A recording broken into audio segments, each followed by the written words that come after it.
Благодарам. Најпрво на сите православни христијани би сакала да им го честитам големиот христијански празник, Христовото раѓање Божич, да им посакам здравје, среќа и голема мудрост кај секој од нас.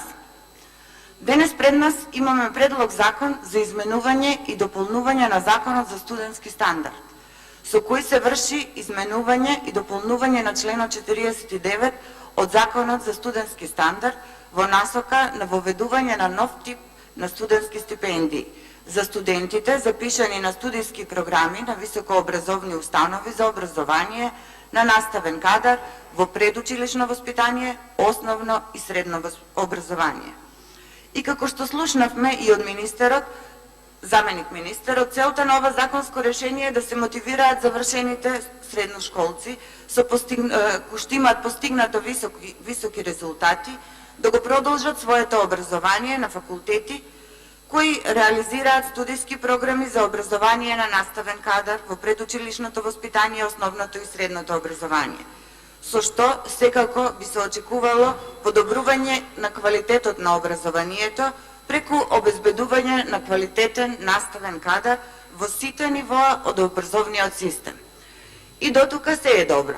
Целта на ова законско решение е одлична, но како што реков, само дотука. Ако го погледнеме образложението на овој предлог закон, односно што се предлага, ќе видиме дека се работи со чист популизам. И дека е потребно голема доработка на овој предлог закон, бидејќи ваков каков што е чиста математичка манипулација и ништо повеќе. Поточно, во постојниот закон стои дека од вкупниот број на стипендии 50% се за студенти од социјалните категории, 30% се за студенти кои постигнале особен успех во учењето и 20% се за студенти кои се запишани на студиски програми од научните подрачја на природно-математичките, техничко-технолошките, биотехничките или медицинските науки. Со новиот предлог закон, ставот 10 се менува, истиот уредува дека од вкупниот број на стипендии кои ги доделува Министерството за образование и наука, значи бројот на стипендии не се менува, вкупниот број на стипендии останува ист, не се зголемува, 49% се за студенти од социјалните категории. Значи се крати од студентите од социјалните категории 1%. 30 и 20% остануваат исти со овој предлог закон. И едниот процент кој се крати од овие 50% се за студенти кои се запишани на студиските програми на високообразовните установи за образование на наставен кадар во предучилишното воспитание, основното и средното образование.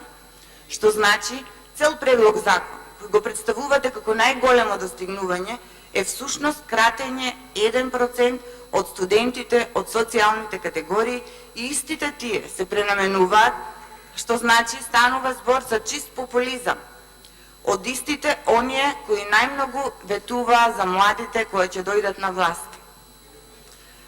Како што реков, секогаш кога се во прашање студентите, учениците и се што е поврзано со подобрување на нивниот животен стандард, сум спремна како јас, така и моите колеги од ВМРО ДПМН и коалицијата да дадеме целосна подршка. Но какво решение е ова? И што всушност решаваме со ова? И на кој помагаме, а на кој одмагаме?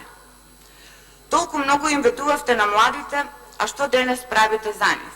Комплетно ништо. Младите уште го чекаат остварувањето на тоа што им го ветувавте во вашата програма. Но бидете сигурни дека веќе се чувствуваат излажани и изманипулирани. И верувајте дека младите се премногу интелигентни за да можете на овој начин да ги манипулирате. Свесни се дека сето ваше ветување било само голема предизборна лага.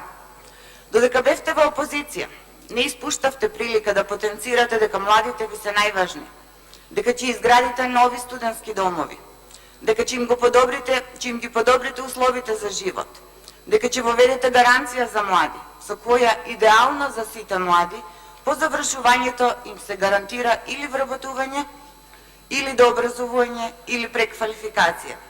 А сето тоа со една цел – младите да имаат достоинствен живот овде во Македонија, да останат да живеат тука, да работат, да формираат фамилија овде и да допринесуваат во нашата држава, а не негде во туѓина.